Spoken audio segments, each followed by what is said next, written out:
Hello students, आज हम लोग स्टार्ट करेंगे lecture 2 of plant growth and development. ठीक है, तो लास्ट लेक्चर में हम लोगों ने जो बेसिक टॉपिक्स थे इस चैप्टर के वो डिस्कस किए थे। अब हम लोग मेन जो टॉपिक है प्लांट ग्रोथ रेगुलेटर वाला उस पे आते हैं। तो फर्स्ट जो हमारा प्लांट ग्रोथ रेगुलेटर या प्लांट ग्रोथ प्रमोटर है वो आपको पता है, हमने एनसीईआरटी में से पढ़ा है, ये वो है ऑक्सिन। ठीक है, तो ऑक्सिन जो है वो फर्स्ट प्लांट ग्रोथ प्रमोटर है जो डिस्कवर हुआ था। ठीक है, किसने डिस्कवर किया था? Charles Darwin and his son Francis Darwin. ठीक है, इन्होंने क्या ऑब्जर्व किया? They observed that coleoptiles of canary grass responded to unilateral illumination by growing towards the light source।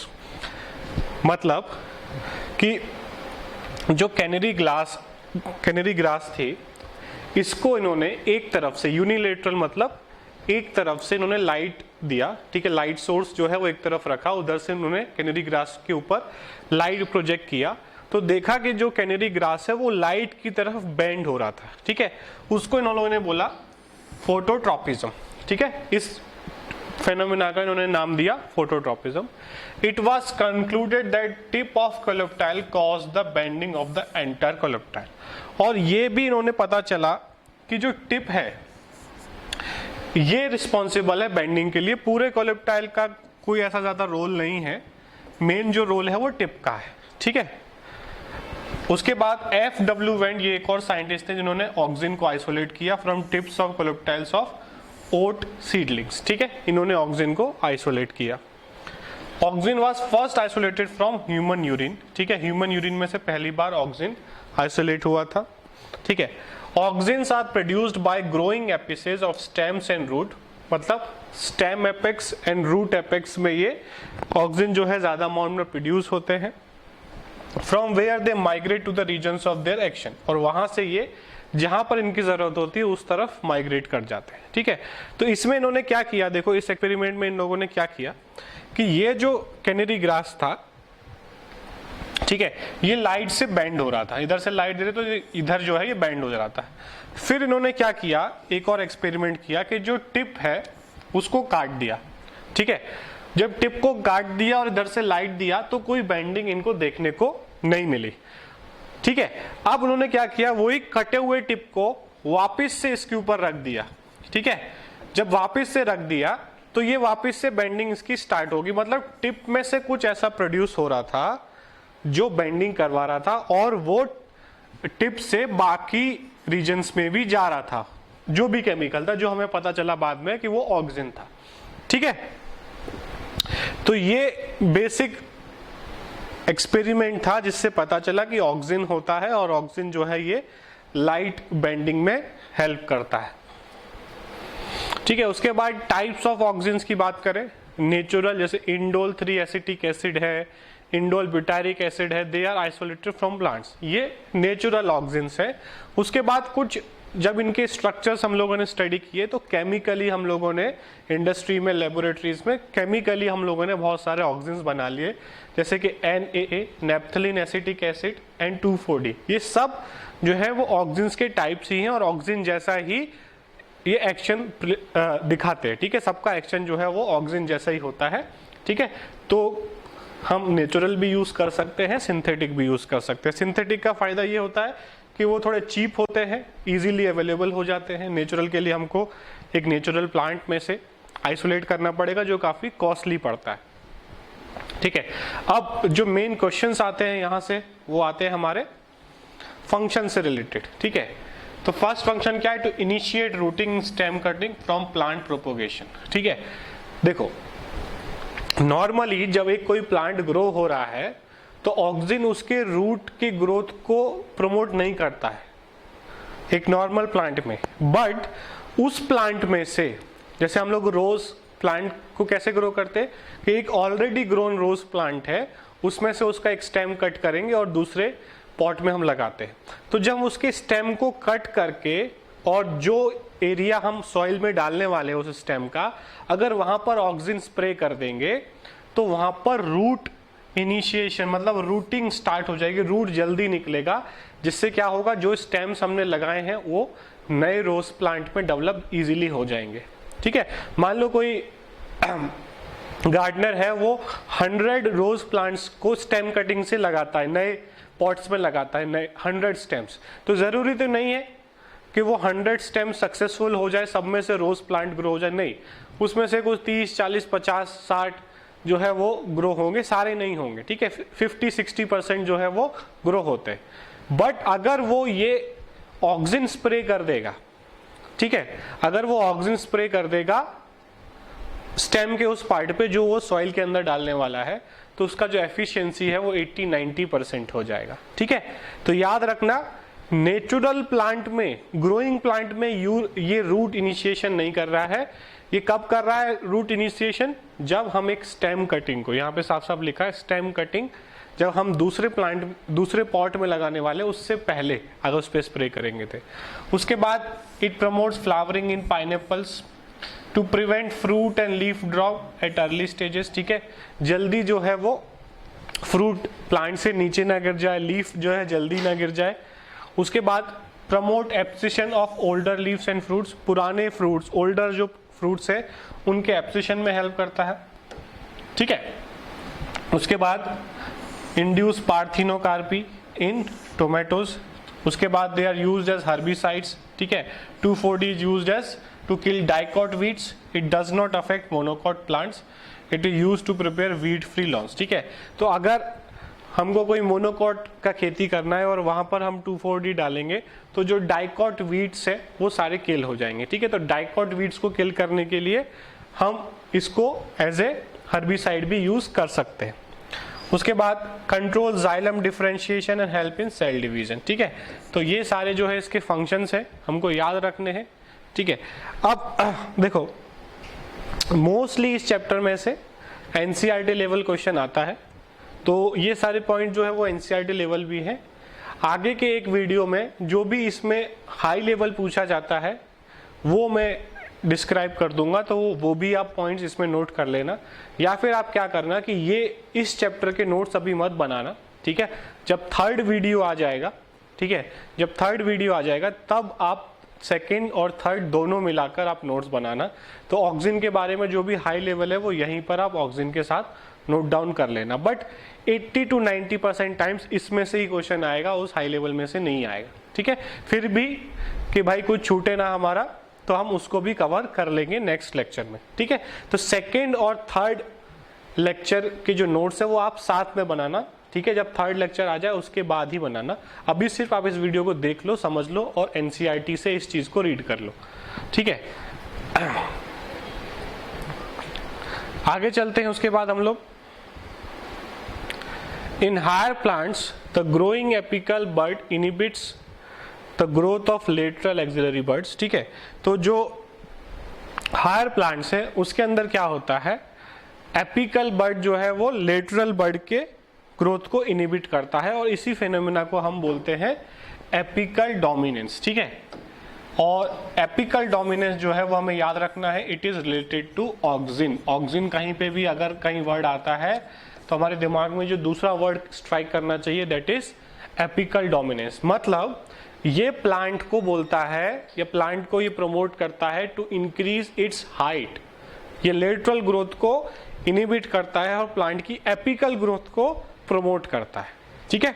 इसीलिए जो गार्डनर होता है, जो माली होता है, वो क्या करता है, अगर उसको लेटरल ग्रोथ बनाना है, उसे हैज करना है, कहीं पार्क के किनारे जो हैज बनाने हैं, तो वो क्या करता है, कंटिन्यूअसली कुछ कुछ टाइम के बाद ऊपर से उसको कट करता रहता है, ठीक है। वो ऊपर से प्लांट्स को कट करता है। उससे क्या होता है, जब ऊपर का प्लांट कट हो जाएगा तो ऑक्सीजन वहां से निकल जाएगा और नया एपिकल एपेक्स बनने में, फिर से ऑक्सीजन डेवलप होने में कुछ टाइम लगेगा, 15-20 दिन, 1 महीने।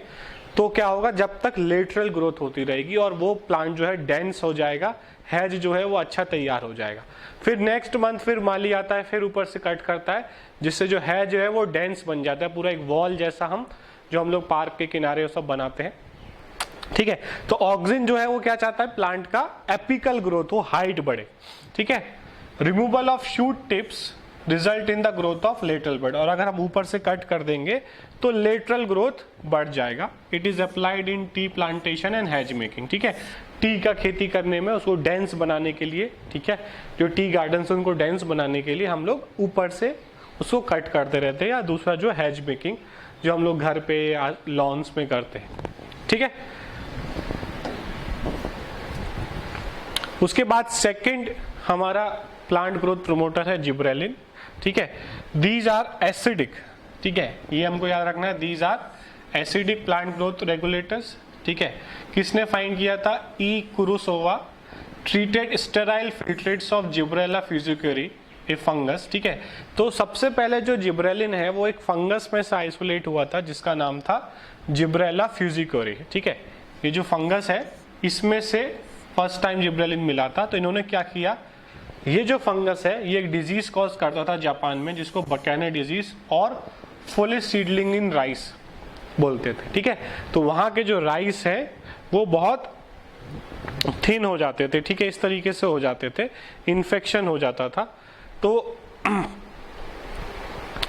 इन्होंने क्या देखा कि ये जो फंगस है, अगर इस फंगस का जो आइसोलेट है, ठीक है, उसको मैं स्टेराइल फिल्ट्रेट मतलब फंगस को मार दिया है, सिर्फ उसका जो फिल्ट्रेट है फंगस को किल करके उसमें से जो वाटर निकला है उसको मैंने एक हेल्दी राइस प्लांट के ऊपर डाला, तो वहां पे भी मुझे वो डिजीज होते हुए देखने को मिले। कौन सी डिजीज? बकैने डिजीज होते हुए देखने को मिली। Later the active substance were identified as gibberellic acid, ठीक है। बाद में पता चला कि जो फंगस है जिब्रेला फ्यूजिक्यूरी ये एक ऐसा केमिकल बनाती है जो जिसकी वजह से ये डिजीज हो रही थी, जिसका नाम था बकाने डिजीज या फिर फुलिश सीडलिंग डिजीज, ठीक है। उसके बाद प्लांट से, फंगस से हमें बहुत सारे जिब्रेलिक एसिड फाइंड हुए, more than 100 gibberellins, GA1 GA2 इस तरीके से हम नाम रखते हैं, in fungi and higher plant, ठीक है। तो बहुत सारे मिले। उसके बाद जिब्रेलिक एसिड GA3 और terpenes is one of the first discovered and most intensively studied gibberellin, ठीक है। सबसे ज्यादा कॉमन जो है वो है GA3, ठीक है, जिब्रेलिक एसिड 3। तो पूछा जाता है कि सबसे कॉमन, सबसे ज्यादा स्टडीड कौन सा है? GA3, ठीक है। तो ये एसिडिक होते हैं, साइंटिस्ट का नाम याद रखना है, फंगस का नाम याद रखना है, डिजीज का नाम याद रखना है और GA3 याद रखना है। ये सारी चीजें इस स्लाइड में से याद रखनी है, ठीक है। उसके बाद फंक्शंस क्या है इसके? They cause increase in length of axis, so they are use to increase the length of grape stock, ठीक है। ये लेंथ जो है वो इंक्रीज करते हैं जिसकी वजह से इनको ग्रेप्स की खेती में यूज करते हैं। To elongate and improve the shape of fruit such as apple, ठीक है। फ्रूट का शेप इंक्रीज करने में यूज होते हैं, तो एप्पल वाले लोग जो एप्पल की खेती करते हैं वो इसको यूज करेंगे। दे डिले सेनेसेंस, मतलब एजिंग को डिले करते हैं, तो so the fruits can be left on the tree to extend the market period, ठीक है। तो फ्रूट जो है काफी देर तक प्लांट के ऊपर रहेगा जिससे मार्केट पीरियड इंक्रीज हो जाएगा, ठीक है। अगर फ्रूट जल्दी जल्दी प्लांट पे से गिरने लगेंगे तो जो फार्मर है उसे जल्दी से जल्दी उन फ्रूट्स को बेचना पड़ेगा, तो जो मार्केट पीरियड है उसके पास बेचने का जो टाइम है वो कम रहेगा। बट अगर फ्रूट्स ज़्यादा देर तक प्लांट पे रहेंगे तो वो क्या करेगा, एक दिन थोड़े से फ्रूट्स तोड़ेगा खुद से, उनको बेच के आएगा, बाकी इंटैक्ट है प्लांट के ऊपर है तो वो खराब नहीं हो रहे। बट एक साथ अगर सारे टूट जाएंगे तो उसे वो जल्दी से जल्दी सारे बेचने पड़ेंगे, जिसमें से उसको फिर सारे तो बिकेंगे नहीं, बहुत सारे खराब हो जाएंगे, सड़ जाएंगे, ठीक है। तो मार्केट पीरियड बढ़ाने के लिए, फार्मर की हेल्प करने के लिए जिब्रेलिक एसिड यूज किया जा सकता है टू डिले सेनेसेंस, ठीक है। उसके बाद GA3 use to speed up malting process in brewing industry. Brewing industry मतलब जो अल्कोहल इंडस्ट्री होती है, बियर, अल्कोहल ये सब बनता है, वहां पर भी जिब्रेलिक एसिड को यूज करते हैं to increase the malting process, ठीक है। उसके बाद शुगर केन, हमको पता है शुगर केन हम लोग यूज करते हैं शुगर बनाने के लिए। Store sugar in stem, spraying sugarcane crop with gibberellin increases the length of the stem. अब शुगर केन से हमें क्या चाहिए, उसका स्टेम हम लोग कट करते, तो अगर हम लोग जिब्रेलिक एसिड स्प्रे कर देंगे तो उसके लेंथ बढ़ जाएगा स्टेम का, मतलब उस प्लांट में अगर उसका स्टेम का लेंथ बढ़ गया तो ज्यादा शुगर होगा, मतलब उससे ज्यादा प्रोडक्ट मिलने वाला है फार्मर को। It increases the yield by as much 20 tons per एकड़।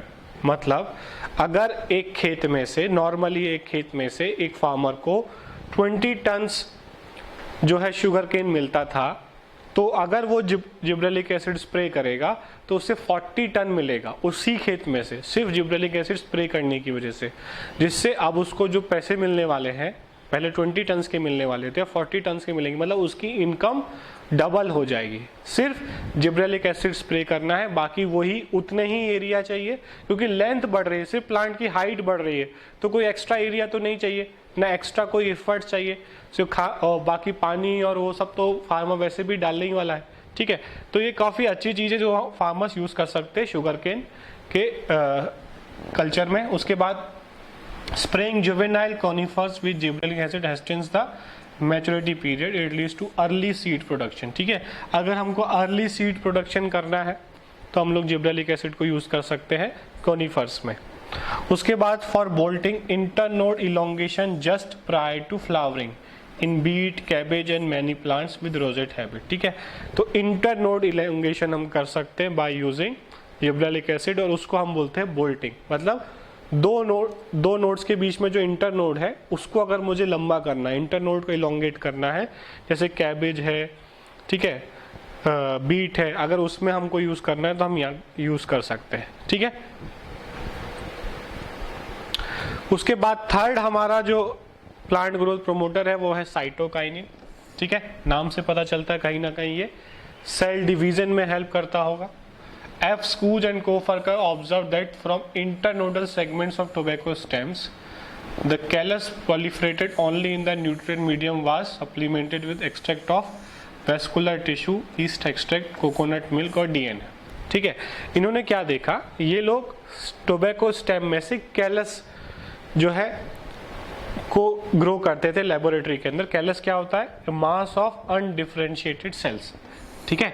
एक अनडिफरेंशिएटेड सेल का जो मास है उसको लिया, उसको लैब में टिश्यू कल्चर में ग्रो कर रहे हैं, तो वो तभी ग्रो होता था जब उसको ये इनमें से कुछ मिलता है, तो नहीं तो वो टिश्यू जो है कैलस जो है वो ग्रो नहीं करता था। तो क्या मिला इनको, Skoog and Miller later identified and crystallized the active substance and termed as kinetin, ठीक है। तो इन्होंने क्या देखा कि इन सब में से क्या मिल रहा है, काइनेटिन एक कंपाउंड है जो मिल रहा है, जो कैलस की ग्रोथ को हेल्प कर रहा है, कैलस की ग्रोथ को इंक्रीज कर रहा है, ठीक है। तो उसी cytokinins were discovered as kinetin, ठीक है, इनका साइंटिफिक नेम दिया हुआ है, and adenine derivative from the autoclaved herring sperm DNA, ठीक है। सबसे पहले कहां से मिला, ऑटोक्लेव्ड हेरिंग स्पर्म डीएनए में से हमको साइटोकाइनिन मिला पहली बार, ठीक है। फिर बाकी बहुत सारी जगह से हमको नए नए साइटोकाइनिन्स मिले। Kinetin does not occur naturally in plants, ठीक है। काइनेटिन जो है वो नेचुरली नहीं मिलता है, ठीक है, प्लांट्स में, क्योंकि ये हेरिंग स्पर्म डीएनए से मिला था, बट बाकी अदर टाइप के साइटोकाइनिन्स हमको प्लांट में से मिलते हैं, काइनेटिन नहीं मिलता। काइनेटिन हमको हेरिंग फिश जो है उसके स्पर्म डीएनए में से मिला था, ठीक है। उसके बाद जियाटिन कॉर्न कर्नल में से, कोकोनट मिल्क में से, is the natural substance with cytokinin like activities. These are some synthetic compounds with cell division promoting activities, ठीक है। There are some synthetic compound जो इनके जैसा काम कर सकते हैं। Natural cytokinin are synthesized in regions of rapid cell division, root apex, shoot, buds, young fruit, ठीक है। तो प्लांट में अगर हमें देखना है कि साइटोकाइनिन कहाँ पे ज्यादा ग्रो होगा या कहाँ पे ज्यादा सिंथेसाइज होगा, जहां पर एक्टिव सेल डिवीजन हो रहा है वहां पर, या फिर उल्टा बोल सकते हैं, जहां पे साइटोकाइनिन ज्यादा बनेगा वहां पर एक्टिव सेल डिवीजन होगा, ठीक है। उसके बाद साइटोकाइनेसिस में रोल प्ले करते हैं, ठीक है। They help to produce new leaves, chloroplast in leaves, lateral shoot growth, adventitious shoot formation. They help overcome the apical dominance, ठीक है। तो साइटोकाइनिन जो है वो ऑक्सिन के अगेंस्ट काम करता है, ठीक है। ऑक्सिन एपिकल डोमिनेंस को बनाए रखना चाहता है और साइटोकाइनिन उस एपिकल डोमिनेंस को कम करना चाहता है। मतलब साइटोकाइनिन जो है एक तरीके से it is antagonist to auxin, ठीक है। They promote nutrient mobilization which helps in the delay of leaf senescence. Leaf senescence में डिले करेगा, मतलब लीफ में एजिंग जो है वो डिले हो जाएगी। उसके बाद आता है हमारा इथाइलिन, जो कि प्लांट ग्रोथ इनहिबिटर्स में इसका नाम आता है, ठीक है। प्लांट ग्रोथ इनहिबिटर्स में इसका नाम आता है। Cousins confirmed the release of a volatile substance from ripened oranges that hastened the ripening of stored bananas. ठीक है, तो कजिन्स जो है वो साइंटिस्ट का नाम है, ठीक है, दो साइंटिस्ट थे जिनका सरनेम था कजिन्स, ठीक है। तो इन्होंने क्या देखा कि अगर मैं राइपेंड ऑरेंजेस को कच्चे बनाना के साथ, कच्चे केलों के साथ अगर मैं रख देता हूं तो ऑरेंज में से कुछ ऐसा वोलेटाइल सब्सटेंस निकलता है, कुछ ऐसा गैसियस सब्सटेंस निकलता है जो कच्चे केलों को भी पका देता है, ठीक है।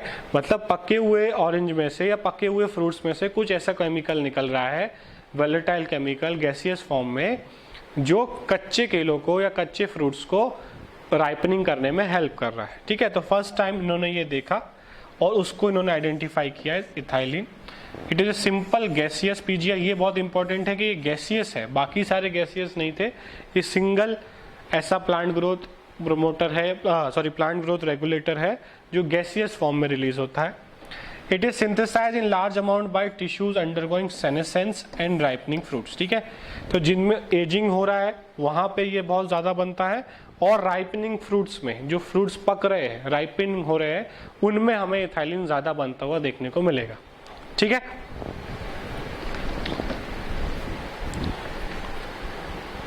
फंक्शंस क्या क्या है इसके? It influences horizontal growth of seedlings, swelling of axin, apical hook formation in dicot seeds. It promotes senescence, senescence को प्रमोट करता है, एब्सिशन, इसलिए इसको प्लांट ग्रोथ इनिबिटर में रखा है, of plant organ specially of leaves and flowers. It promotes fruit ripening, ये सबसे इंपॉर्टेंट फंक्शन है। It enhances respiration rate during fruit ripening, this is called as respiratory climacteric, ठीक है। मतलब ये फ्रूट में रेस्पिरेशन रेट को बढ़ा देता है जिससे उसका राइपनिंग फास्ट हो जाता है, और इसी को हम लोग रेस्पिरेटरी क्लाइमेक्टिक बोलते हैं। It breaks seed and bud dormancy, dormancy को ब्रेक करता है। डॉर्मेंसी मतलब जो सीड रखा हुआ है बट जर्मिनेट नहीं कर रहा है, जैसे हमारे किचन में जो सीड्स रखे हैं, आपके डब्बों में जो सीड्स रखे हैं वो जर्मिनेट नहीं कर रहे, और उन्हीं सीड्स को निकाल के थोड़ा पानी में भिगो के कपड़े में बांध दोगे और कल सुबह देखोगे तो वो जो है जर्मिनेट कर चुके होंगे। मतलब वाटर ने क्या किया, सीड डॉर्मेंसी को ब्रेक किया। उसी तरीके से इथाइलिन भी सीड डॉर्मेंसी, बड डॉर्मेंसी को ब्रेक करता है, वो जर्मिनेशन को प्रमोट करता है in peanut seed sprouting of potato tubers, ठीक है। तो इनको हम यूज कर सकते हैं, सीड डॉर्मेंसी को ब्रेक करने के लिए हम इथाइलिन को यूज कर सकते हैं। फ्रूट्स राइपनिंग में भी इसको यूज किया जाता है, ठीक है, आर्टिफिशियली। और क्या फंक्शन है? Promote rapid internode petiole elongation in deep water rice plants. It help leaves upper part two remain our water. Rice में पीटियोल को इलोंगेट करता है, इंटरनोड को इलोंगेट करता है। हमको पता है कि जो राइस की खेती होती है वो पानी में डूबा रहता है, ठीक है, पानी उस खेत में भरा रहता है, जिससे शूट जो है वो पानी के ऊपर रहे। तो शूट को लंबा करना पड़ेगा, शूट को लंबा करना पड़ेगा तो इंटरनोड्स को इलोंगेट करना पड़ेगा, तो वहां पर इथाइलिन यूज होता है, ठीक है। Promotes root growth and root hair formation, जिससे surface area, root hair formation बढ़ेगा, रूट हेयर ज्यादा होंगे तो सरफेस एरिया बढ़ेगा, सरफेस एरिया बढ़ेगा तो एब्जॉर्प्शन रेट बढ़ेगा। प्लांट ज्यादा एब्जॉर्ब करेगा तो ज्यादा यील्ड आएगा, ज्यादा प्रोडक्ट बनाएगा। Use to initiate flowering and for synchronization fruit set in pineapples, ठीक है। अब सिंक्रोनाइजेशन करना पाइनएप्पल में, मतलब पाइनएप्पल का जो प्लांट है वो पहले एक फ्रूट बनाएगा, फिर एक महीने बाद दूसरा फ्रूट बनाएगा, फिर तीसरा। तो फार्मर को बहुत दिक्कत होती है कि अब वो एक फ्रूट बेचने के लिए तो जा नहीं सकता मार्केट में, तो इथाइलिन को अगर यूज करेगा तो एक साथ जितनी भी फ्रूट उस पे आने होंगे वो एक साथ आ जाएंगे, 10, 20, 50 जितने भी आने वाले हैं वो एक साथ आ जाएंगे उसके पूरे खेत में, जिससे क्या होगा, वो एक साथ उनको हार्वेस्ट करके जो है बेच सकता है। उसे बार बार एक एक, दो दो, तीन तीन, चार चार फ्रूट्स को बेचने नहीं जाना पड़ेगा। तो सिंक्रोनाइजेशन हेल्प करता है पाइनएप्पल में। It also induce flowering in mango, mango में फ्लावरिंग इनिशिएट करता है। It is widely use in agriculture, ठीक है, एग्रीकल्चर में बहुत यूज किया जाता है इथाइलिन, ठीक है। Most widely use source of ethylene is ethephon, सबसे ज्यादा यूज होने वाला जो यूज है केमिकल है ethylene, what is marketed in the form of ethephon. इस फॉर्म में ये मिलता है मार्केट में, इजीली कोई भी खरीद सकता है। It is an aqueous solution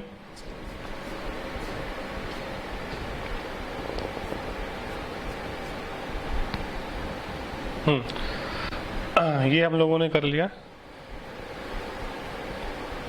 तो जो एथेफोन है वो एक एक्वस सॉल्यूशन है, readily absorbed and transported with in the plant and releases ethylene slowly. तो एथेफोन जो है वो एक एक्वस सॉल्यूशन है जो हम लोग अगर प्लांट के ऊपर डालेंगे तो प्लांट उस एथेफोन को एब्जॉर्ब करेगा और फटाफट अंदर जाके इथाइलिन प्लांट के अंदर रिलीज होगा। एथेफोन हेस्टेंस फ्रूट राइपनिंग के लिए मोस्टली यूज करता है in tomatoes, apples, accelerate abscission of in flowers and fruits, ठीक है, thinning of cotton, cherry and walnut. It promotes female flower in cucumber thereby increasing the yield, ठीक है, cucumbers में female flowers increase करता है। अब female flower जितने ज़्यादा होंगे, क्योंकि देखो पता है फीमेल फ्लावर में ओवरी होती है और ओवरी फ्रूट में कन्वर्ट होने वाली है, तो जितने ज़्यादा फीमेल फ्लावर एक प्लांट पे होंगे उतने ज़्यादा फ्रूट आने वाले। मेल फ्लावर तो फ्रूट बनाएगा नहीं, मेल फ्लावर तो सिर्फ पोलन ग्रेन बनाएगा। फ्रूट बनाने की जिम्मेदारी फीमेल फ्लावर की, तो जितने ज़्यादा फीमेल फ्लावर होंगे उतने ज़्यादा फ्रूट बनेंगे। तो कुकुम्बर प्लांट में ये फीमेल फ्लावर्स को इंक्रीज कराता है, ठीक है, जिससे प्लांट का यील्ड बढ़ेगा, ज़्यादा वो बना पाएगा फ्रूट्स। उसके बाद लास्ट है हमारा एब्सिसिक एसिड, ठीक है। During mid 1960s it was reported 3 kinds of inhibitors, inhibitor B, abscissin 2, dormin. They were chemically identified and known as abscisic acid, ठीक है। तो 1960s में अलग अलग साइंटिस्ट ने 3 अलग अलग इनिबिटर्स को ढूंढा। एक ने उसका नाम रखा इनिबिटर B, एक ने रखा एब्सिसिन 2 और एक ने रखा डोरमिन, ठीक है।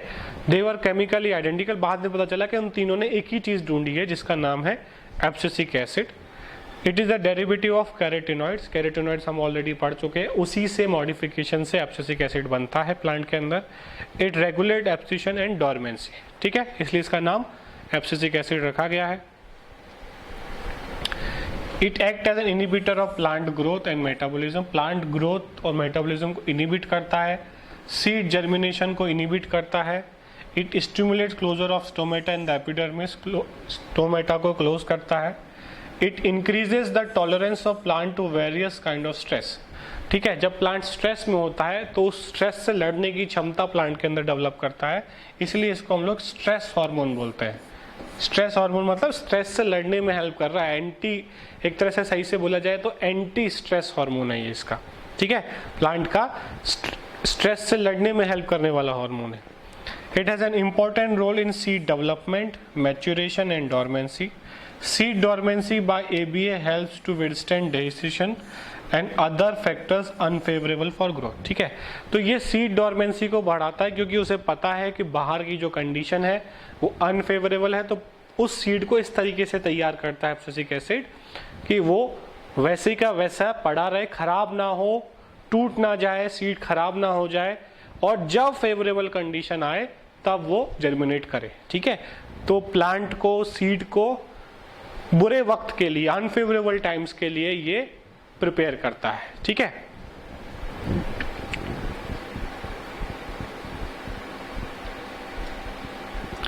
उसके बाद पीजियास प्ले इंडिविजुअलिस्टिक और सिनर्जिस्टिक रोल, सच प्ले में भी कॉम्प्लीमेंट्री और एंटागोनिस्टिक।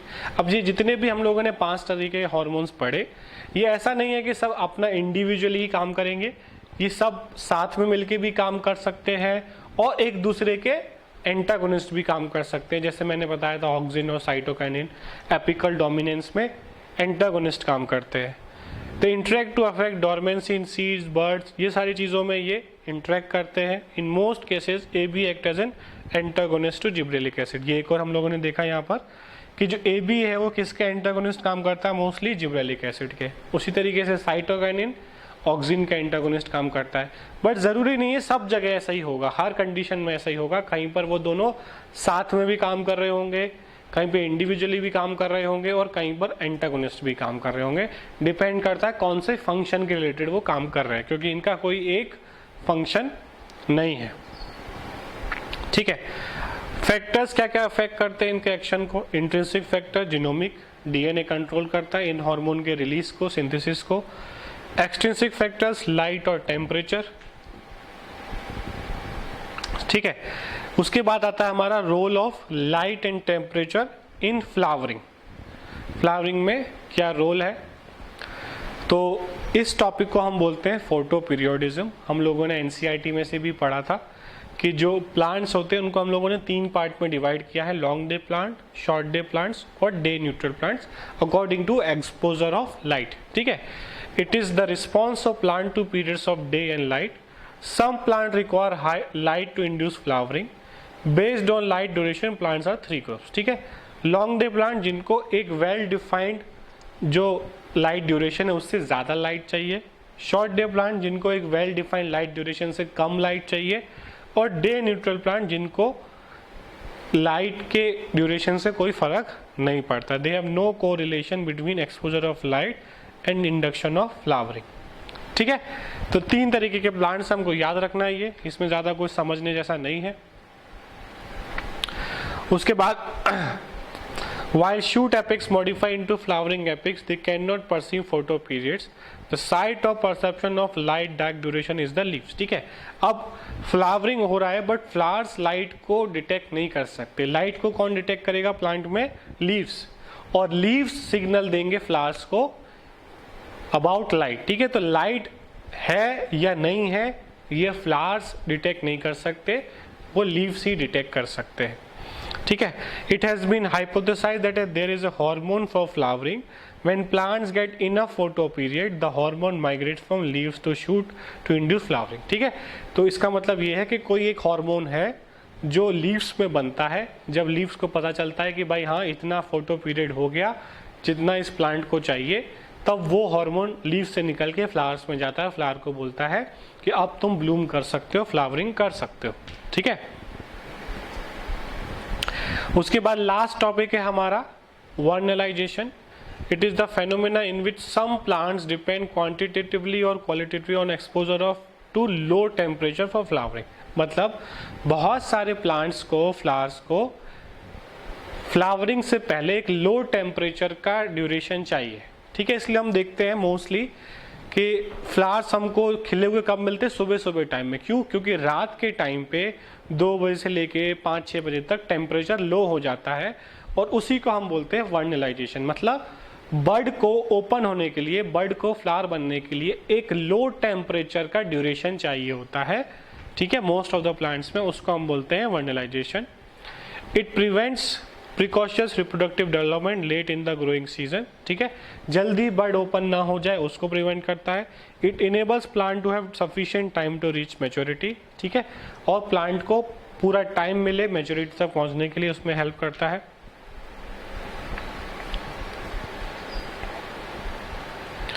ठीक है, एग्जाम्पल्स ऑफ वर्नलाइजेशन, सब फूड प्लांट्स व्हीट, बार्ले, राई have 2 varieties, spring varieties and winter varieties. मतलब ये सारे जो प्लांट हैं, व्हीट है, बार्ले है, इनमें जो है अलग अलग वेराइटीज आती है। स्प्रिंग वेराइटी जो हम स्प्रिंग सीजन में लगाएंगे, produce grain before the end of the growing season, और विंटर वेराइटीज जो कि हम लोग स्प्रिंग में प्लांट करेंगे, would normally fail to flower or produce mature grain within a span of flowering season. Hence they are planted in autumn. They germinate and overwinter, come and a small seedling, resume growth in the spring and are harvested usually around midsummer. ठीक है, तो अलग अलग plants के अलग अलग varieties है। ये स्प्रिंग में फ्लावरिंग कर पाते हैं, और ये जो विंटर वेराइटी अगर इसको स्प्रिंग में लगा देंगे तो ये फ्लावरिंग नहीं कर पाएगा, ये विंटर में फ्लावरिंग करता है। ठीक है, तो क्यों? क्योंकि इसका जो वर्नलाइजेशन पॉइंट है, जो रिक्वायरमेंट है वो अलग है, और इसकी जो है वो अलग है। ठीक है, उसके बाद examples, vernalization in biennial plants. Biennial plants मतलब जो 2 सीजन में ग्रो होते हैं। Biennials are monocarpic plant that normally flower and die in the second season. Example sugar beet, cabbage. Subjecting the growth of a biennial plant to a cold treatment stimulates subsequent photo period flowering response. ठीक है, और in plants को अगर हम लोग low temperature का time period देंगे, duration देंगे, तो उनमें फ्लावरिंग इनिशिएट हो जाएगी। ठीक है, तो इसको हम लोग यूज कर सकते हैं to initiate flowering in biennial plants. ठीक है, तो यहाँ पर हमारा ये लेक्चर खत्म हो गया। ये बेसिक हमारा प्लांट ग्रोथ चैप्टर जो है वो यहाँ पे कंप्लीट हो जाता है एनसीईआरटी लेवल।